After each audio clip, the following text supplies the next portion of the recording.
Hello students, good morning to all. Animal kingdom हम start करने जा रहे हैं। लास्ट वाली वीडियो से हम इसके एक रिवाइज फॉर्म के अंदर स्टडी कर रहे हैं। थोड़ा सा हम फास्ट स्टडी करेंगे because this is a short of the revision of animal kingdom. Animal kingdom में हमने जनरल कैरेक्टरिस्टिक्स के बारे में स्टडी किया। Then we discuss about the basis of classification of the animal kingdom on the basis of which it was divided into different groups. फिर उसके बाद हमने उसकी टेबल स्टडी की थी जिसमें हमने दो कैटेगरी में डिवाइड किए थे, नॉन कोर-डेटा एंड कोर-डेटा। फिर उसके बाद कोर-डेटा को फर्दर हमने प्रोटोकोर्डेट्स में, इनवर्टिब्रेट्स में डिस्कस किया था।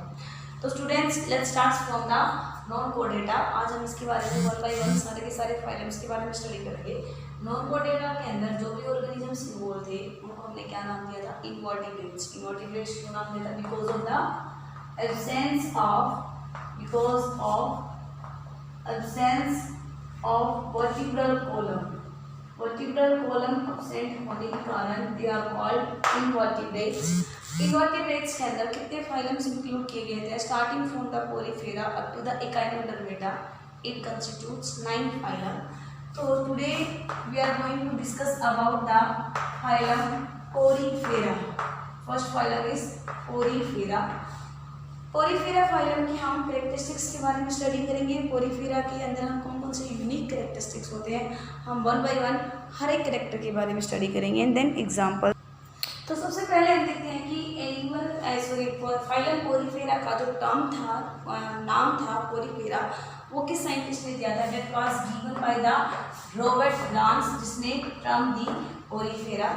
इनका origin approximately 600 million year ago पहले माना जाता है कि इतने साल पहले ये इवॉल्व हुए थे। पोरीफेरा के अंदर एनिमल लाइक कैरेक्टरिस्टिक्स किसने बताए थे? इसके अंदर एनिमल लाइक कैरेक्टरिस्टिक्स थे, वो एक साइंटिस्ट थे, एलिस नाम के साइंटिस्ट। इन्होंने किसके बारे में बताया था? Animal like characteristics of the Porifera. अगर हम फीचर्स देखें पोरीफेरा के अंदर कौन कौन से फीचर्स प्रेजेंट होंगे, तो सबसे पहले हम बात करते हैं इसके हैबिटेट के बारे में। हैबिटेट्स में जनरली कैसे होंगे ये? They all are aquatic in nature. और एक्वेटिक में भी कैसे वाटर में मिलेंगे? मैराइन वाटर में मिलेंगे, सॉल्ट वाटर में मिलेंगे। इसलिए हम इनको क्या नाम देते हैं? Mainly they are marine. और रेयरली कुछ एक स्पीसीज ऐसी होती हैं जो फ्रेश वाटर के अंदर देखने को मिलती है, जैसे कि यूस्पोंजिला, जिसको हम फ्रेश वाटर स्पंज कहते हैं। दूसरी इंपॉर्टेंट बात क्या होती है कि इनकी बॉडी के अंदर देखो, पोरीफेरा, पोरी मतलब क्या होता है बेटा? Porous body. Porous body that means कि इनकी बॉडी के अंदर क्या प्रेजेंट होते हैं? पोर प्रेजेंट होंगे। यहाँ पे एक ऐसा पोर होगा जिसके थ्रू वाटर को इनटेक किया जाता है, उस पोर को हम नाम देंगे ओस्टिया। और एक ऐसा पोर होगा जिसके थ्रू वाटर को एक्सहेल किया जाएगा, उस पोर को हम नाम देंगे ओस्कुलम। ओस्कुलम के थ्रू वाटर एंट्री लेगा और ओस्टिया के थ्रू और ओस्कुलम के थ्रू वाटर बॉडी से बाहर एग्जिट करता है। ठीक है students. Next, they are multicellular. No doubt animal kingdom के अंदर जितने भी ऑर्गेनिजम्स हैं they all are multicellular organisms.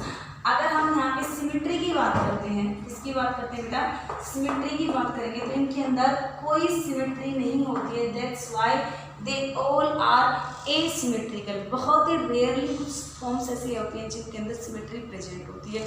अगर हम जर्मलेट की बात करें, if you talk about the germ layer, तो यहाँ पे सिर्फ 2 जर्मलेट होंगी। That's why they are considered into the diploblastic organisms which have only 2 germ layer, that is ectoderm and एंडोडम।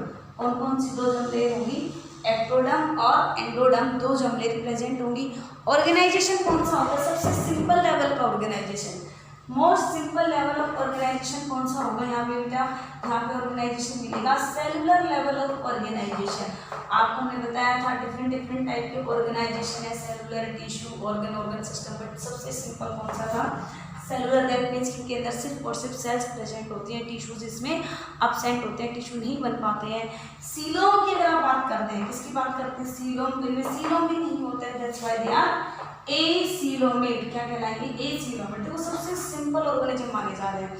ना तो इनके अंदर सिमिट्री है, एक है एसिमेट्रिकल, ना ही इनके अंदर ऑर्गेनाइजेशन कोई हार्ड लेवल का है, सेलुलर लेवल, डिप्लोब्लास्टिक, एसिलोमेट। तो 4-5 कैरेक्टरिस्टिक्स तो आप यहीं से इनके बहुत अच्छे तरीके से स्टडी कर सकते हैं। इसके अलावा अगर हम कैरेक्टर की बात करते हैं पोरीफेरा के अंदर, तो कौन कौन से कैरेक्टर आते हैं? लाइक हम इसकी बॉडी वाल के बारे में डिस्कस करें, किसके बारे में स्टडी करें? बॉडी वॉल को स्टडी करें, इनके अंदर कैविटी की बात करते हैं, स्पॉन्जियोसील जो कैविटी होती है, अगर हम इनके अंदर एक्सक्रीशन, रेस्पिरेशन, न्यूट्रिशन इनके बारे में डिस्कस करें तो बेटा बॉडी, यहाँ पे कुछ कैरेक्टर मैंने लिखे हैं जिनके बारे में हम स्टडी करेंगे। बॉडी वॉल की बात करें तो इसकी बॉडी वॉल के अंदर कितनी लेयर्स होती हैं, 3 लेयर होगी, आउटर लेयर, इनर लेयर और एक मिडिल लेयर। जो आउटर लेयर होती है उसको हम क्या नाम देते हैं, पिनेकोडर्म, और एक होती है पेनोडर्म, पेनोडर्म, और एक होती है बेटा मीजोहाइल लेयर। ठीक है, क्या नाम देंगे हम उसको, मीजोहाइल लेयर। ठीक है बेटा, अब पिनेकोडर्म है, this is the outer layer. कौन सी लेयर है, आउटर लेयर है। यहाँ पे जो सेल्स होती हैं उन सेल्स को हम नाम देंगे पिनेकोसाइट्स। कौन सी sales, pinacocytes. Remember pinacocytes and पेनोसाइट sales है वो आपको स्पंज के अंदर ही देखने को मिलते हैं, पोरीफेरा के अंदर ही देखने को मिलेगी। जो कैनोडर्म है इसको हम इनर लेयर कहते हैं। कैनोडर्म्स में यूनिक सेल्स होती हैं जो स्पेशलाइज्ड फ्लैजिलेटेड सेल्स होंगी, जिनको कोलर सेल भी कहा जाता है। They are known as pinocyte cells. कैसी सेल्स होती हैं, पेनोसाइट सेल्स, जो फ्लैजिलेटेड सेल्स होती हैं, ग्लास लाइक स्ट्रक्चर होता है इसका समवॉट, इस तरीके से ये सेल्स होती हैं और इनमें फ्लैजिला प्रेजेंट होगा। ऐसे सेल्स कौन सी होंगी बेटा, पेनोसाइट सेल्स। मीजोहाइल जो लेयर है वो इन दोनों लेयर के बीच में प्रेजेंट होंगी, नॉन सेलुलर लेयर होगी जिसमें जनरली कोलाजिनस फाइबर और स्पीकल्स प्रेजेंट होते हैं। एक non cellular layer which is present between these 2 layer which contain collagenous fibre, जिसके अंदर कोलाजिनस फाइबर एंड स्पीक्यूल्स, क्या स्पीक्यूल्स प्रेजेंट होंगी। तो ये बात है किसके बारे में, इसके बॉडी वॉल के बारे में है। नेक्स्ट अगर हम बात करते हैं स्पंज के अंदर यानी पोरीफेरा के अंदर, एक बॉडी के अंदर एक इंटरनली कैविटी मिलेगी जिसके अंदर वाटर फिल्ड रहता है। ये अपना सारा का सारा सब्सटेंस वाटर से ले रहे हैं। तो यहाँ पे इस कैविटी को हम क्या नाम देते हैं, spongocoel cavity. It is an internal cavity that gets filled with the water. अब इस स्पॉन्जियोसील कैविटी के अंदर इस तरीके से, मान लो हम इसकी बॉडी के बारे में बात करें, ये सपोज करो कि किसी स्पंज का डायग्राम है, तो यहाँ पे इसकी बॉडी में इस तरीके से ये कैविटी है, ये पोरस बॉडी होगी क्योंकि पूरी बॉडी के अंदर यहाँ पे क्या प्रेजेंट होगी, मुझे और प्रेजेंट होगी। मैंने एक ही साइड का बनाया है। इस कैविटी को हम नाम देंगे स्पॉन्जियोसील कैविटी। इन पोर्स के थ्रू यहाँ पे वाटर एंट्री लेते हैं। इन पोर्स को हम क्या नाम देते हैं, ओस्टिया। क्या नाम दे रहे हैं, ओस्टिया। और यहाँ से वाटर एग्जिट कर जाता है और इस पोर को हम क्या नाम देंगे, ओस्क्यूलम पोर नाम देंगे। ठीक है बेटा, तो ये स्पॉन्जियोसील कैविटी मिलेगी। इसी बिहार में स्पॉन्जियोसील कैविटी के अंदर ये जो कैनाल सिस्टम बन रहा है, इसी को हम कैनाल सिस्टम भी कहते हैं। और ये कैनाल सिस्टम अलग अलग टाइप का प्रेजेंट होता है। पोरीफेरा का एक यूनिक कैरेक्टर भी माना जाता है कि इसके अंदर कैनाल सिस्टम प्रेजेंट होता है। तो यहाँ पे अगर कैनाल सिस्टम की मैं बात करूँ तो यहाँ पे 3 टाइप्स का कैनाल सिस्टम होगा। सबसे मोस्ट सिंपलेस्ट होता है एस्कॉन, दूसरा होगा साइकोन और तीसरा होगा ल्यूकोन। यहाँ पे एक एस्कॉन टाइप कैनाल सिस्टम, दूसरा होगा sycon type canal system and जो थर्ड वन है that is known as leucon type का कैनाल सिस्टम, जिसको हम ल्यूकोन या ल्यूकेनोइड कैनाल सिस्टम कहेंगे। सबसे पहले हम एस्कॉन कैनाल सिस्टम के बारे में अगर डिस्कस करें तो इस तरीके से एस्कॉन कैनाल सिस्टम बहुत ही सिंपल होगा। जो मैंने अभी आपको पहले डायग्राम बताया था, ये एस्कॉन कैनाल सिस्टम का था जिसके थ्रू वाटर ओस्टिया के थ्रू एंट्री लेगा। तो यहाँ पे आपको कैनाल सिस्टम दिखाए गए हैं। ये सबसे मोस्ट सिंपलेस्ट टाइप का एस्कॉन टाइप का कैनाल सिस्टम है जो ल्यूकोसोलेनिया के अंदर देखने को जनरली मिलता है। ल्यूकोसोलेनिया के अंदर इसमें क्या होगा, सिंपली ओस्टिया के थ्रू वाटर एंटर करेगा।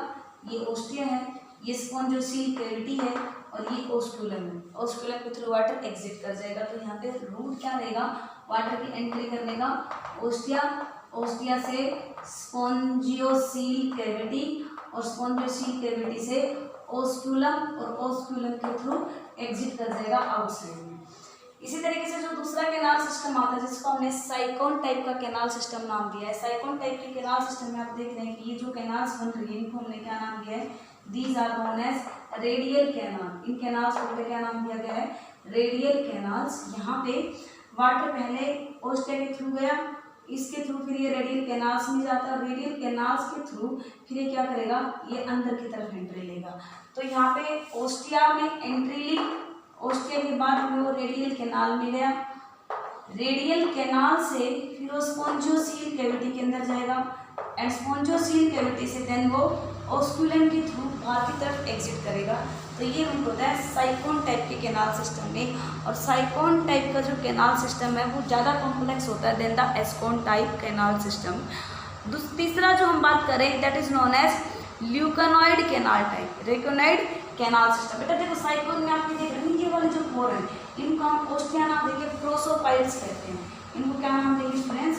दे आर कॉल्ड प्रोसोपाइल। देखो सिंपली सी बात है, बाहर से वाटर आ गया ओस्टिया के थ्रू, कैनाल सिस्टम में आया, कैनाल सिस्टम से अंदर कैसे जाएगा? वहाँ पे भी तो कोई पोर होगा, उस पोर को ये नाम क्या दिया गया? These are known as prosopyle. ठीक है, यहाँ पे रेडियल कैनाल से आप स्पॉन्जोसील कैविटी में जाने के लिए यहाँ पे प्रोसोपाइल पोर भी बता सकते हैं। ल्यूकोन कैनाल सिस्टम है, this is the most complex type of the canal system. सबसे ज़्यादा कॉम्प्लेक्स यही होता है, और ये किसके अंदर मिलता है? ल्यूकोन कैनाल सिस्टम ये रेगोन लार्वा के अंदर मिलेगा। किसके अंदर मिलता है? रेगोन लार्वा में, और इस वजह से हम इसको क्या नाम देते हैं? This is also known as rhagon canal system. हम इसे कौन सा कैनाल सिस्टम कहते हैं? रेगोन कैनाल सिस्टम भी कहते हैं। तो पोरीफेरा में कहाँ तक स्टडी कर लिया हमने? कैनाल सिस्टम का स्टडी कर लिया। नेक्स्ट अगर मैं डाइजेशन की बात करती हूँ तो पोरीफेरा के अंदर डाइजेशन जनरली कैसा होता है बेटा? इंट्रासेलुलर। यहाँ पे इंट्रासेलुलर दैट मीन्स कि विद इन द सेल यहाँ पे डाइजेशन होगा। एक्सक्रीशन के लिए कोई स्पेशलाइज्ड ऑर्गन नहीं होते हैं, just by the diffusion through the body surface यहाँ पे एक्सक्रीटरी वेस्ट मटेरियल निकाल दिया जाएगा, और excretory waste material body surface के थ्रू डिफ्यूजन प्रोसेस के थ्रू रिमूव होगा। बट उस एक्सक्रीटरी वेस्ट मटेरियल का नाम क्या होता है? That is known as ammonia. हम उसे क्या नाम देंगे स्टूडेंट्स? अमोनिया नाम देंगे। और कोई भी वो ऑर्गेनिज्म जो अमोनिया को एक्सक्रीट आउट करते हैं उनको हम करते हैं, उनको क्या नाम देंगे? Ammonotelic organism. तो पोरीफेरा कैसे है? अमोनोटेलिक ऑर्गेनिज्म है, क्योंकि इनके अंदर एक्सक्रीटरी वेस्ट मटेरियल क्या होता है? अमोनिया होता है। यहाँ पे नेक्स्ट जो इसकी प्रॉपर्टी आती है, नेक्स्ट फीचर्स, वो हम रिप्रोडक्शन को स्टडी करेंगे। यहाँ पे रिप्रोडक्शन दोनों टाइप का होगा, reproduction both asexual as well sexual. यहाँ पे एसेक्सुअल रिप्रोडक्शन भी होता है और सेक्सुअल रिप्रोडक्शन भी होगा स्टूडेंट्स। लेकिन जो एसेक्सुअली रिप्रोडक्शन होगा, और एक्सेक्सुअली किसके थ्रू रिप्रोड्यूस करते हैं? ये जनरली बडिंग के थ्रू। और यहाँ पे इंटरनल बर्ड्स बनती है। कैसी बनती हैं? यहाँ पे इंटरनल बडिंग होती है। इंटरनल बर्ड्स को हम गैम्यूल्स भी कहते हैं, they are also known as gemmules. बाकी स्पंज के अंदर रीजनरेशन पावर भी देखने को मिलती है, good power of regeneration is also found. और रीजनरेशन की पावर यहाँ पे किसने स्टडी की थी? H.W. विल्सन नाम के साइंटिस्ट थे, इन्होंने स्टडी किया था। इन्होंने किसको डिस्कवर किया था? Regeneration power in the sponge. Sponge के अंदर रीजनरेशन को बताया। अगर हम सेक्सुअली देखें तो इनमें मेल फीमेल सेक्स ऑर्गन दोनों एक ही ऑर्गेनिज्म में प्रेजेंट होते हैं, और ऐसे ऑर्गेनिज्म क्या कहलाते हैं? हर्माफ्रोडाइट्स। हर्माफ्रोडाइट्स ऐसे ऑर्गेनिज्म होंगे जिनमें दोनों सेक्स ऑर्गन एक ही इंडिविजुअल में प्रेजेंट हो। अगर एक ही इंडिविजुअल में प्रेजेंट है तो ऑब्वियसली बात है बॉडी के अंदर फर्टिलाइजेशन हो जाएगा। उसको हमने क्या नाम दिया है? इंटरनल फर्टिलाइजेशन होता है यहाँ पे। अगर डेवलपमेंट की बात करें तो डेवलपमेंट कैसी होगी बेटा? यहाँ पे डेवलपमेंट इनडायरेक्ट डेवलपमेंट होती है। इनडायरेक्ट डेवलपमेंट का मतलब क्या होगा? यहाँ पे लार्वा की फॉर्मेशन होती है। किसकी फॉर्मेशन होती है? लार्वा की फॉर्मेशन होगी। मोस्ट कॉमन लार्वा जो पोरीफेरा पर देखने को मिलता है उसको हम क्या नाम देते हैं? एम्फीब्लास्टुला या पेरेंकाइमुला। दैट इज नोन एज एम्फीब्लास्टुला या फिर पेरेंकाइमुला। पेरेंकाइमुला ये जर्नल लार्वा है जो स्पंज के अंदर मिलते हैं। मैंने पहले भी एक और बताया था आपको, रेगोन लार्वा, जिसके अंदर ल्यूकोन टाइप की कैनाल सिस्टम मिलती है, वो भी पोरीफेरा का ही लार्वा था। ये कुछ इंपॉर्टेंट हमने आज कैरेक्टरिस्टिक्स स्टडी किए हैं पोरीफेरा के। इसके बाद हम स्टडी करेंगे अब क्लासिफिकेशन के बारे में। तो यहाँ पे अगर हम जब पोरीफेरा की क्लासिफिकेशन की बात करते हैं तो जनरली पोरीफेरा को किस बिहाफ पे क्लासीफाई किया गया है बेटा? यहाँ पे स्पीक्यूल्स प्रेजेंट होते हैं। पोरीफेरा के अंदर एक इंटरनल स्केलेटन होता है, और वो इंटरनल स्केलेटन किसका मिलके बना होता है? वो स्पीक्यूल्स का और स्पॉन्जिन फाइबर्स का। स्पीक्यूल्स एंड स्पॉन्जिन फाइबर मिलके इसके इंटरनल स्केलेटन को बनाते हैं, और इन्हीं स्पीक्यूल्स के बिहाफ पे क्लासिफाई किया गया पोरीफेरा को कितने क्लासेस के अंदर? Mainly 3 classes. सबसे पहले आते हैं calcarea, hexactinellida and demospongiae. Calcarea, hexactinellida and demospongiae, 3 classes हैं। यहाँ पे जो मैंने पहले कैलकेरिया क्लास बताई है, कैलकेरिया क्लास के अंदर कैसे स्पीक्यूल्स होते हैं, कैलकेरियस स्पीक्यूल्स होते हैं। कैसे स्पीक्यूल्स? कैलकेरियस स्पीक्यूल, जो जनरली किसके मिलके बने होते हैं? कैल्शियम कार्बोनेट के मिलके बने होंगे। और ये वाले स्पीक्यूल्स जनरली ट्राई रेडिएट होते हैं, monoaxon and tri radiated spicules. Tri radiated का मतलब क्या है बेटा? यहाँ पे ट्राई रेडिएटेड का मतलब इस तरीके से 3 रेज यहाँ से अरेस्ट करती है। इस तरीके के स्पीक्यूल्स जनरली यहाँ पे देखने को मिलेंगे। हेक्सेटेनेलिडा जो क्लास है, इसके अंदर सिलिशियस स्पीक्यूल्स होते हैं। कैसे होते हैं? Siliceous spicules. और सिलिशियस स्पीक्यूल्स किसके मिलके बने होते हैं? सिलिका के मिलके बने होते हैं। बट हमने इनको हेक्सेटेनेलिडा क्यों माना है? क्योंकि ये कैसे होते हैं? ट्राई एक्सोन होंगे, जिनके अंदर 6 रेज प्रेजेंट होती हैं। They are generally triaxon, जिसमें जनरली इस तरीके से 1 से 2 रेज बनती है, तो 6 axon, triaxon with 6 raise.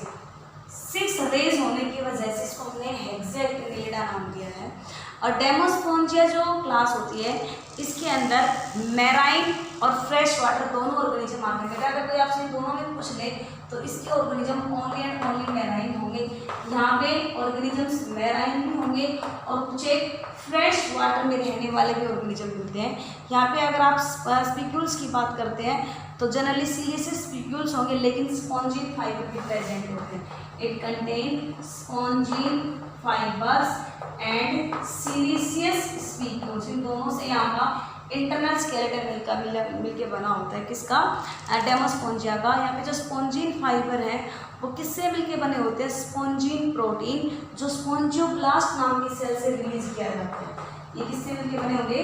Spongin protein which is secreted by the spongioblast, जो स्पॉन्जियोब्लास्ट से सिक्रेट किया जाएगा। स्टूडेंट्स एक बात याद रखना कि तीनों क्लास को हमने स्पीक्यूल्स के ब्याह पे ही कैटेगराइज किया है।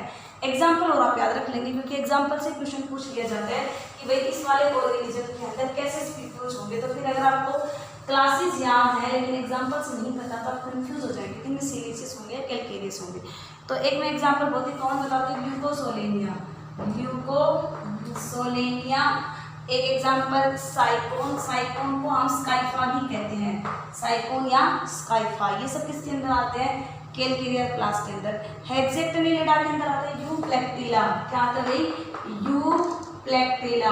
बेटा यूप्लेक्टिला को वीनस फ्लावर बास्केट भी कहते हैं। यूप्लेक्टिला को क्या नाम देते हैं? वीनस फ्लावर बास्केट कहते हैं। ये जापान के अंदर ये कब दिया जाता है? शादी के टाइम पे एक कॉस्टली मैरिज गिफ्ट माना जाता है, क्योंकि एक सिंबल माना जाता है यूनियन का between the husband and wife, और उसी सिंबल की वजह से इसे मैरिज के टाइम पे एक गिफ्ट की फॉर्म में दिया जाएगा। That's what is known as Venus flower basket euplectella. दूसरा आता है हाइलोनीमा। क्या आएगा? हाइलोनीमा। और हाइलोनीमा की जो शेप होती है वो इस तरीके से रोप शेप होने के कारण हाइलोनीमा को हम क्या नाम देते हैं? Hyalonema is also known as glass rope sponge. इसे हम क्या नाम देते हैं? Glass rope sponge. ठीक है स्टूडेंट्स। डेमोस्पोंजिया क्लास के अंदर क्या क्या आता है? यूस्पोंजिया, स्पोंजिला, क्लियोना, मैक्सिमम इसी के अंदर आते हैं। यूस्पोंजिया, जिसको बाथ स्पंज भी कहते हैं, जिसको बाथ स्पंज। एक आएगा बेटा स्पोंजिला। स्पोंजिला को हम फ्रेश वाटर स्पंज कहते हैं, क्योंकि फ्रेश वाटर के अंदर मिलता है। एक आता है बेटा यहाँ पे उसका नाम है क्लियोना, जिसको बोरिंग स्पंज कहते हैं, क्योंकि इसके अंदर बॉडी के अंदर बहुत सारे इस तरीके से बोर लाइक स्ट्रक्चर्स मिलते हैं, जैसे किसी ने बोर कर रखे हो। और चेलेना को हम डेड मैन्स फिंगर कहते हैं। एक आता है चेलेना, जिसको डेड मैन्स फिंगर कहा जाएगा, क्योंकि उसकी शेप ऐसी होती है जैसे कि किसी मरे हुए इंसान की फिंगर्स ऐसे सिकुड़ जाती है, बिल्कुल रिजिड फॉर्म के अंदर आ जाएंगी। उसकी शेप के कारण हमसे डेड मैन्स फिंगर कहते हैं। तो ये कुछ एग्जांपल्स थे जो इन तीनों क्लास से बिलोंग करते हैं। तो आप बता भी सकते हो, जैसे क्वेश्चन ये आए कि यूस्पोंजिया के अंदर किस तरीके का स्केलेटन सिस्टम होगा, तो हम क्या कहेंगे? सिलिका का सिलिशियस स्पीक्यूल्स होंगे और स्पॉन्जिन फाइबर्स होते हैं। ठीक है स्टूडेंट्स। तो ये हमने पहला फाइलम पढ़ा है पोरीफेरा, और पोरीफेरा के बाद अब हम नेक्स्ट में पढ़ेंगे सीलेंट्रेटा फाइलम के बारे में। ओके बेटा।